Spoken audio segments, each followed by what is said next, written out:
Hello friends, के S R academy commerce institute के YouTube channel पर एक बार फिर से आपका हार्दिक स्वागतम।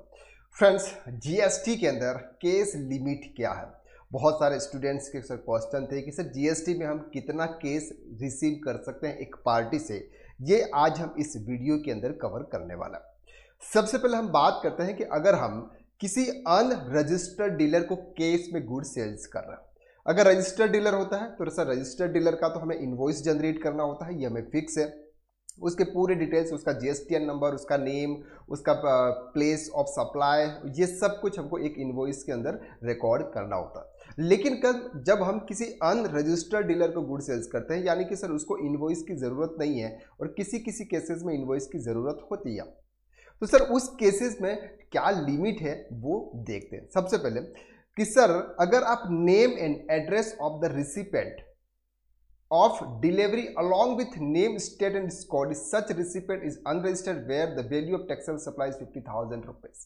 दैट मीन्स कि सर अगर आपने किसी अनरजिस्टर्ड डीलर को गुड सेल्स किया हुआ है और उसकी वैल्यू 50,000 रुपीज से कम है, तो आपको उसका इनवॉइस, उसके नेम से उसका इनवॉइस इशू करने की ज़रूरत नहीं है। आप कैश सेल्स दिखा सकते हैं और आप उससे कैश में पेमेंट करके आप अपना जीएसटी उसका पेमेंट कर सकते हैं।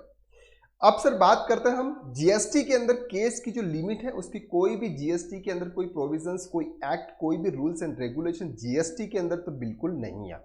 जो भी सर पेमेंट का है या रिसिप्ट का है, जो भी रूल्स एंड रेगुलेशन है वो इनकम टैक्स एक्ट का है। तो जीएसटी तो सर कभी नहीं कहता कि आप उससे 5 लाख रुपए ले लीजिए, उससे 10 लाख लीजिए। आप वो तो कभी नहीं कहता कि आप पेमेंट बैंक से लीजिए या चेक से लीजिए या किससे लीजिए। लेकिन जो कुछ भी कहता है सर वो आपका इनकम टैक्स एक्ट कहता है। तो हमें यहाँ पर इनकम टैक्स एक्ट को भी समझना पड़ेगा। तो यहाँ पर हमने फर्स्ट केसेस में देखा सर, ये बताता है सर रूल्स 46। रूल 46 क्या कहता है?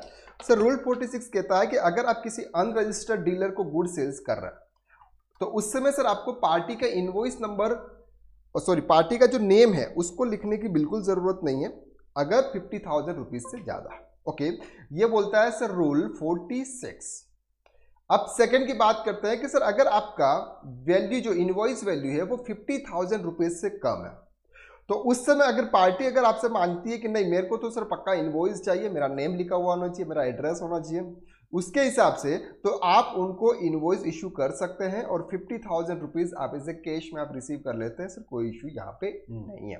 ओके, और यहाँ पर सर आप पार्टी को आप गुड सप्लाई, लेकिन अगर वैल्यू सर 50,000 रुपीज से ज्यादा है तो आपको मैंडेटरी सर उसका नेम, उसका एड्रेस, ये सब कुछ आपको आपके इनवॉइस के अंदर लिखना होता है। तो यहाँ पर सर हमने जीएसटी के अंदर कवर किया कि अगर आप अनरजिस्टर्ड डीलर को अगर आप गुड सप्लाई कर रहे हैं तो सर आपको यहाँ पर कोई भी इशू नहीं आता। ओके, अब बात करते हैं सर इनकम टैक्स एक्ट की। सेक्शन 269 एसटी एक्ट सर आया यहाँ पर। ये जो सेक्शन, ये सेक्शन कहता है कि इसकी जो लिमिट है सर वो 2 लाख रुपीज की लिमिट है। क्या लिमिट है sir? Receipt in a day of 2 lakh और मोर। फॉर एग्जाम्पल, आपने किसी एक पार्टी को गुड सेल्स किया। क्या किया सर? Good sales. और वो गुड सेल्स आपने किसी 4 इनवॉइसेस के थ्रू किया। फॉर एग्जांपल, आपने इस इनवॉइसेस के थ्रू इसको टोटल मिला के सर आपने 4 लाख रुपीस का टोटल आपने उनको गुड सेल्स किया। क्लियर है सर? इन सब के एवज में आप एक दिन में 2 लाख रुपए से ज्यादा केस रिसीव नहीं कर सकते। ये रूल 269 एसटी बताता है। क्या बताता है कि अगर आपने किसी भी पार्टी को गुड सेल्स किए हुए, अलग अलग इनवॉइसेस के थ्रू गुड सेल्स किए हुए हैं, तो आपको एक दिन में 2 लाख रुपीज से ज्यादा आप केस रिसीव नहीं कर सकते। दूसरा बताते हैं sir single transaction of 2 lakh और मोर। ये क्या होता है सर? ये होता है कि फॉर एग्जाम्पल एक पर्सन था, उसको आपने एक इनवॉइस सर 5 लाख रुपीज का आपने इश्यू किया। सर ये 5 लाख रुपीज का आपने सेल्स किया एक इनवॉइस के अंदर। सर उसके सामने आप सिर्फ 2 लाख रुपीज तक आप केस रिसीव कर सकते हो, बाकी का सर जो भी है आप बैंक से रिसीव करना पड़ेगा। ये बताता है सर रूल्स 269 एसटी, जो ये आपके 2 लाख की लिमिट है। दूसरा, इन रिस्पेक्ट ऑफ 1 इवेंट और ओकेजन फ्रॉम 1 पर्सन। सर कभी कभी क्या होता है कि हमें किसी के साथ में सिर्फ एक ही बार में वर्क बढ़ता है। यानी कि सर फॉर एग्जांपल हमारी कोई इवेंट हुआ या फिर कोई शादी हुई या ऐसा कोई भी आपका ओकेजन हुआ, उसमें सर आपका 10 लाख रुपीज़ का सर टोटल बिल बना था और उस टोटल बिल के सामने सर आप 2 लाख रुपीज़ तक आप कैश रिसीव कर सकते हैं।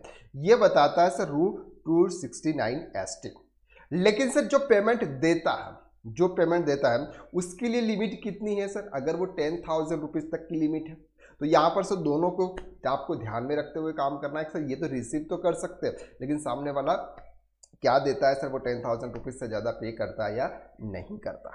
तो यहाँ पर सर जीएसटी के अंदर कोई भी रूल्स नहीं है कि आप कितना भी कैश में पेमेंट करो, कितना भी कैश में रिसीव करो, वो कुछ नहीं कहता आपको जीएसटी के अंदर। तो जीएसटीआर 1 जीएसटीआर 3B के हिसाब से आप टैक्स पे करो, बात खत्म।